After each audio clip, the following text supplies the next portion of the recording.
Hello, everybody. Welcome back to Vibe Different. I cannot believe we are already at episode 8. I literally feel like this has flown by. I was literally thinking today, I was like, dang, season 1 is almost over, but no need to fear because season 2 is coming back. Great thing about podcasts is nobody can write you off and tell you can't come back for another season. So if you did not hear the last episode, we had Danny on the podcast talking about the best invite in town. Fun fact, I was really debating if I should call that the hottest invite in town, but decided against it. But we really just talked about just inviting people, being bold. It was so fun. Definitely check that out if you missed it. Today, I'm really excited because we have Ellie. Hey guys, I'm back. Better than ever. Yes. Excited to be here with you, Kat. Yes, anytime Ellie is here, I'm always already like 10 times like higher in energy. It's mutual. I was just telling Kat, I was just feeling really silly today, and I am like ready to just vibe different, if you will. And that's why the tagline works, guys. You really can't put in anything. But today we are diving into a little bit more about missions. If you don't know, we have a previous episode, I believe, let me think. 2 episodes ago? Yeah, I think 2 episodes ago. So if this one's 8, let's do some quick math. Episode 6 plus 2 is full quick math. Was about missions. That was also with Ellie, because if you don't know, she is our like missions coordinator, right? Yep. For youth. Shout out youth outreach. Yeah, shout out youth outreach. And so her heart is really near and dear to that. And so that just wasn't enough. And even something really cool is Missions May, which is something Ellie has been coordinating. She's going to tell you a lot. The accent's just coming out, guys. I was doing an Australian accent for this, but she's going to talk to us a lot more about it. And so I'm really excited. So that's what we're going to get into today, is just really diving a little bit deeper into that, what we can even do as Gen Z, as people who want to change, want to do something. Like, okay, what's the next step? What are we going to do about this? And so you're going to hear from a lot of different voices, hopefully, in this season. I'm excited for some of them. I won't say who they are to spoil it, but I do think it's gonna be a really fun time. So Ellie, do you want to, give us a little something? A little snapshot. Okay, so yes, very excited for Missions May. A little alliteration going on, the double M. We love an alliteration in youth, a great tagline. But it's going to fit right into our Fit Check series that Brooke is in right now. Yes. And we're going to talk a lot about what it looks like, missions globally and for unreached people groups, which we talked a little bit about last episode, what that might look like locally, like in our own city, in our own schools. And then we're going to kind of tie it all together at the end. But something fun happening during Missions May is that we're going to have some fundraising competitions. Let's go. We usually do small group versus small group, but this time we decided to bring it back to kids' church days and just do a little girls Girls? For the girls and the girls only. The girls versus boys competition, and we're going to raise some money for missions, and we're going to have a specific organization that we're going to be giving all of the money, 100% of the proceeds to, but we're still praying through who exactly that is going to go to. We will keep you guys updated on that, so I'm super excited. Yeah, I think it's going to be so great. This is one of my first seasons in youth when I officially jumped on as a youth leader. I don't know if it's a church-wide missions month. Usually it's February, if I remember correctly, because it's always cold. One group was literally selling, I don't know what they were selling, but I just remember, I think it was like a bake sale. So they're trying to sell cookies. It was after Wednesday night prayer had gone out. So there's like a lot of adults with actual money in the lobby. And I just remember one student literally like selling this cookie and like selling this like organization that it was building water wells in another country. And so like all of her facts, like all of her ducks in a row, she is just telling this woman so hard why she should donate all her money. And the woman was like really buying it. Then another person comes, that same lady, because they didn't see what had just happened. I'm like watching this from afar, and they go, you should help people get hydrated. And like that was literally it. She was like, what's the name of the organization? Not one clue. Didn't know what they were doing. They just knew something about water. But it was really funny. I loved seeing people like want to get involved and whatnot. So it does seem like there are a lot of different ways for students to do that and like take initiative. So when you were a student, what do you feel like was the best way for you to figure out like what burdened your heart most? Because I feel like nowadays there's like human trafficking, I know, is something that weighs heavily like on Greenhouse's heart. We partner with Missionary Sam. Then there's also like Bible translation. That's a big one that I know, like even Passion City Church is really like supporting. There's a lot of different like initiatives you can get behind that still fall under the umbrella of missions. So how did you personally, like as a young person, figure out what your burden was? It's a great question. I think there's multiple ways I'm going to share in a minute about what I did like with youth that kind of helped me get like an idea of what kind of things I was called to, and through prayer and just like seeking God. But I was kind of thinking about this question on my way here, because I was like, besides like the things that you can do, I think even just going back, and we talked a little bit about this on the last missions podcast, but kind of going back to like the root of why we do what we do, I think is like where we kind of all have to start.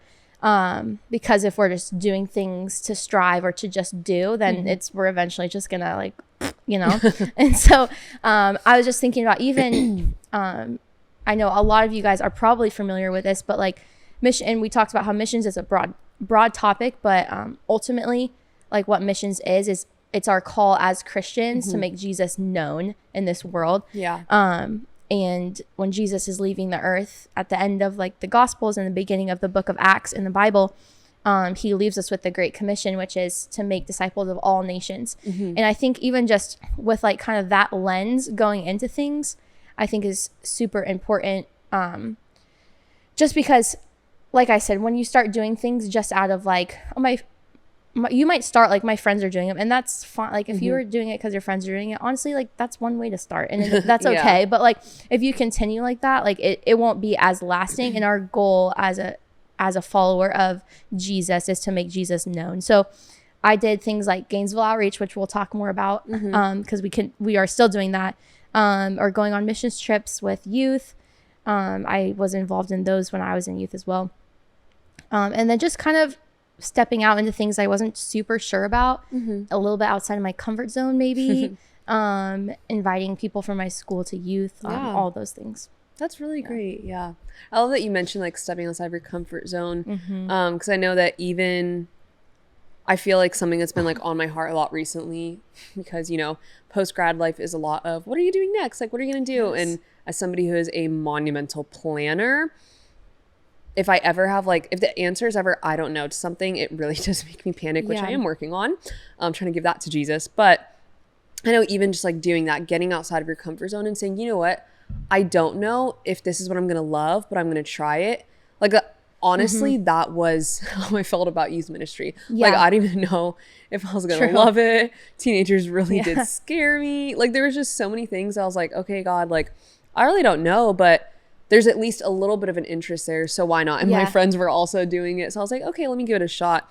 It really quickly has become such a love of mine, but that wouldn't have happened if I wouldn't have just like stepped outside, you know, gone for it. And so that's I really like that you mentioned I think a lot of people have trouble with, I mean, everyone has trouble starting something that may be out of your comfort zone or may be difficult, but even just the beginning of like the starting point is like getting over that part can push you into like a new area, like with relationship with people or relationships with God, that you can't get if you don't like start.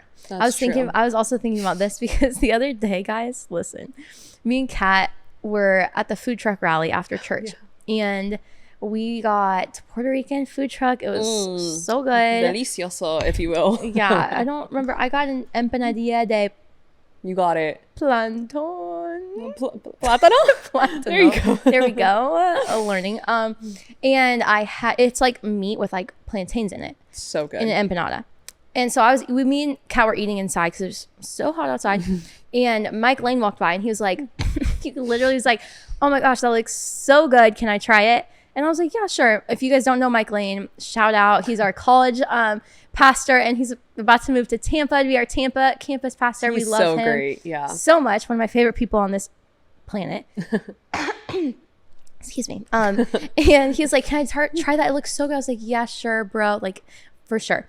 So he goes to like take my fork, and then he's like, what's in it? I'm like, oh, it's like an empanada. There's like meat in it, also plantains. And he's like, oh, no, I don't want any. And we were like, why? And he's like, I don't like plantains. And we were like, seriously? And then Kat was like, listen, have you ever thought about like if maybe, she was being silly, but she's like, have you ever thought about like maybe if you just try plantains in the right context, like you might like them? And he was like, well, have you ever thought about the fact that I maybe have never even tried plantains, and I just don't like them even without trying them? And we were like, are you serious? I'm like, you're a grown man. I was so confused. I was like, I have nothing to say. And that made me think of, because I was thinking about like how sometimes it is hard to start things, and that it made me think of that story, because like sometimes there's things where we're just automatically like, no, it's a no from immediately no. Yeah. But sometimes when we do like take that step into like trying something that might be a little different for us, like not in our own strength but in God's strength, and relying on him instead of ourselves, then it can kind of take us into new places. Yeah. Which honestly, Mike Lane didn't do, by the way. We still love you though. If I'm being really honest, I'm just gonna like expose myself here. That basic scenario is what occurred to me with leading middle schoolers, which is funny because they now, like, I genuinely do like love them. If any of my middle schoolers are listening to this, which I hope you are, I love you guys. And middle schoolers really are the best. They really are they really are the best, guys. But when I first had to lead, I started off leading high school in my first year, and I was like really with it. I was like, yes, like, I'm gonna be really honest. My thought process was like, high schoolers be going through it. They got junk. We're about to go so deep. First of all, you would be wrong, because opening up is hard for everybody. But then I remember I go to like our first youth leader training of the year, and I see my name next to 6th grade, and I literally go up to our youth pastor, Pastor Brooke, and I'm like, I actually remember this moment. Literally, I'm like, listen, I can't do this. Like, I genuinely cannot lead middle school. Mind you, I have never led middle schoolers before in my life. Like, the experience I have with middle school is being in middle school, which was frightening enough. So I was like, I refuse. I was like, I genuinely refuse to lead middle school. I didn't tell her that, but I was like, please, I'm begging you to switch me. And she was like, just try it for a month. And if you genuinely feel like this isn't where God wants you to be, then we can switch you. And I was like, okay. And I literally, I went up to my co-leader, like my brand new co-leader didn't know this person, shout out Michelle. And I was like, just so you know, I'll be with you for a month and then I'm switching to high school. Like in my mind, I'd already, well, I was like nicer, I promise. I was nicer, but that was still the message. Come 1 month later, I'd literally forgotten about that conversation because I was like so happy doing it. And I do feel like that's missions, because missions is like so hard and so scary. I remember our first time, like, my parents took my sister and I to feed the homeless, because they would basically throw like a giant Christmas party for our local homeless community. Our friends had an RV, so we literally just stroll up to a park with an RV and just like start inviting like the local homeless to come. And it is really unfortunate, but my heart posture then, like I remember being so upset that my parents dragged me there. Like my sister and I were just like in such a bad mood. We were literally like not purposely trying to make them late, but like literally doing everything we could to be unhelpful. Like they were like, can you please help us load the van?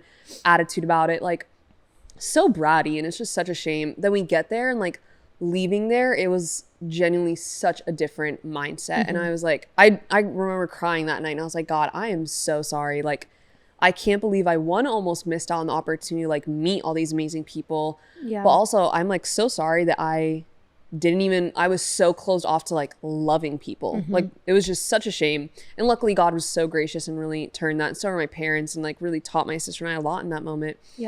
But even coming from that, since missions is so broad, like you were saying, and there is so much people could try, and there's so much to learn, what do you feel like has been the most helpful resource, even to just like teach you? That's another great question, Catherine. I mean, it kind of changes throughout the years. Like, obviously, number one resource, your Bible. Shout out the Biblia. Definitely use that little guy. But besides that, I think I recommended this book on the last podcast, but the book When Helping Hurts is super helpful, kind of in the mindset of what missions looks like, and that in a way that is sustainable. And then besides that, honestly, which high schoolers you can't really do, but maybe sometime in the future, both me and Kat are part of GSM, which is our Greenhouse School of Ministry.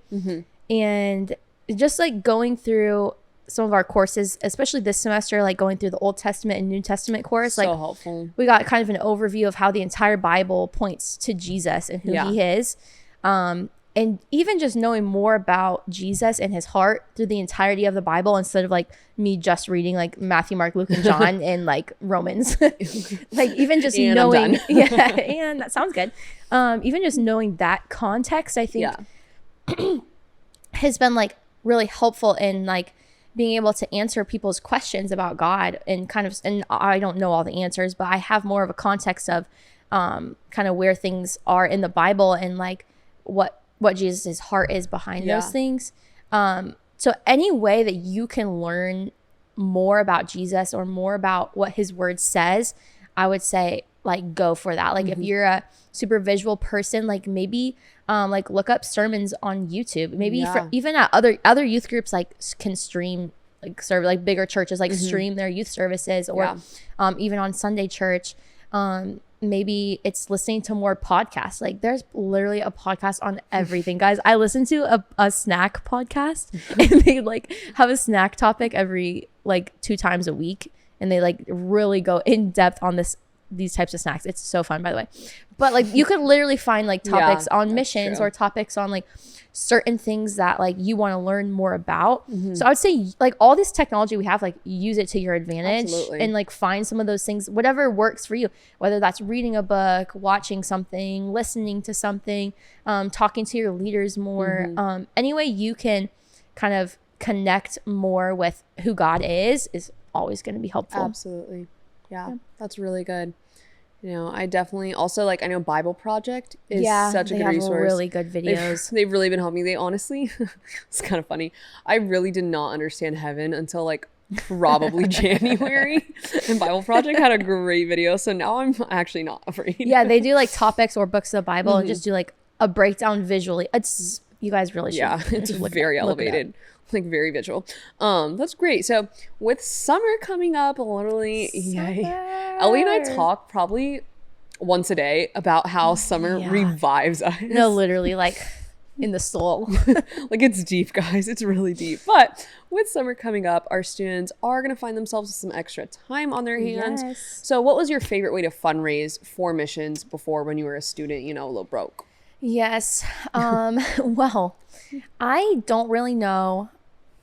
So, okay. Well, when I was in high school, this is going to sound weird now that I'm saying it out loud, but if you know, you know, literally, because when I was in high school, every high school girl was wearing a bow. Okay.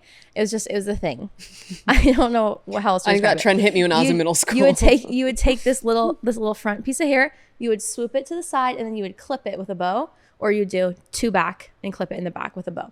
So I was like, well, first off, I can't be buying all of these bows. Like, I don't have this type of money. Number 2, I was like, I need a fundraise to go to Honduras. So I was like, let me combine the 2 and make hair bows for people to buy at school. And then I brought them to youth. And so I learned, it's not that hard to make a bow, but I like made it in a way where I could attach a clip to it or a hairband and like hot glued it together, did a little sewing in there. And I would make like everyone's school colors. Like I would make like East Side colors or GHS colors. And I would bring them to youth in school and sell them. And I would like, this sounds like I'm joking when I tell you this, but I literally made $400 off of bows. Oh, okay, JoJo with the bow. JoJo Sibo better get out the way. Literally, Bobo the fool over here. Guys, it sounds like a joke, but I literally made $400 towards my missions trip. So I just like found something that, well, I mean, this is like kind of businessy, but like I just found something that there was a need for. Literally everyone and their mother were buying bows. I needed some that were like not so expensive. Okay. It's not that hard to make. I just bought some ribbon, some supplies, whatnot. So even just like finding things, one, that you might be good at. 2, like you find like, I don't know what kind of trends people will be buying these days. Like you could even, another way, me and my friend also, me and Kayla, shout out Kayla, started a bleach tie-dye business. And Kat just bleach tie-dyed her youth shirt. Yeah, I did just bleach. But like we literally bought Goodwill shirts and we arranged them a little bit differently. And then we like bleach tie-dyed them and sold them for like I don't know, 5 times the price. Guys, I was boo-boo the fool, and I was like at home during COVID, like messaging Ellie on Instagram, like, save me this Gator shirt. Like, I want to get it. Like, she was going to sell me a Goodwill shirt for $20 when it cost like $5. But we were actually, okay, so we were fundraising for Created Yeah. Gainesville, which is also another organization. Things like that were like, just be creative. Like, use the resources you have, the talents that you have, the people around you. Like, team up with some friends, find something. Talent, treasure. Use all 3, guys. Use your Let's do it again. talent. Time, talent, treasure. Use what you got, guys. Just remember that. Have that playing in your head. But there's so many ways you can fundraise money. Whether you're trying to get to summer internship and you're like, how am I supposed to pay $400 to go to summer internship? Listen, you can fundraise money for that. Don't be sitting at home saying you can't go. Or on a mission trip for Gainesville Outreach, or you just have an organization you like care about and you want to donate towards.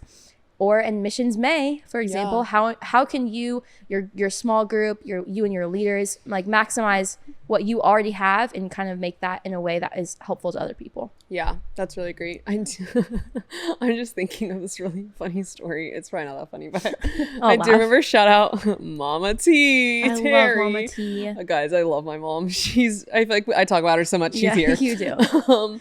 One time, yeah. Are you here? So one time we were going to like our friend's baby shower. She was having like her second kid, little boy.